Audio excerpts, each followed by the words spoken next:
मित्रांनो, संतश्रेष्ठ ज्ञानेश्वर महाराजांच्या पालखी सोहळ्यात सासवड जेजुरी मार्गावरील भोंगळमळा येथे अत्यंत दुर्दैवी अपघात झाला। मिळालेल्या माहितीनुसार वारकऱ्यांचे साहित्य वाहून नेणारा ट्रक पायी चालणाऱ्या दिंडीत शिरला। या भीषण अपघातात 3 महिला वारकऱ्यांचा मृत्यू झाला। मित्रांनो, अनेक वारकरी गंभीर जखमी झालेले आहेत। जखमीवर सध्या रुग्णालयात उपचार सुरू आहे।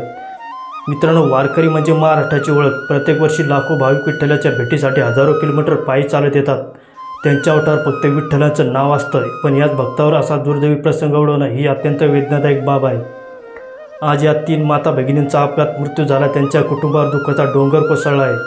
जे जखमी झाले त्यांच्यावरही मोठं संकट आलेलं आहे। अशा वेळी संपूर्ण महाराष्ट्राने त्यांच्या पाठीशी उभं राहणं हीच खरी माणुसकी ठरणार आहे। या घटनेनंतर सर्वांच्या मनात एकच प्रश्न निर्माण झालेला आहे, एवढ्या मोठ्या पालखी सोहळ्यात सुरक्षा व्यवस्था आणखी मजबूत असायला नको होती का?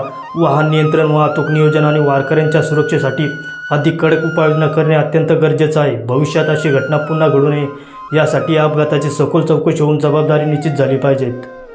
दरम्यान राज्य सरकारने मृतांच्या कुटुंबियांना आर्थिक मदतीची घोषणा केली आहे। मात्र अशा वेळी केवळ आर्थिक मदत पुरेशी नसती।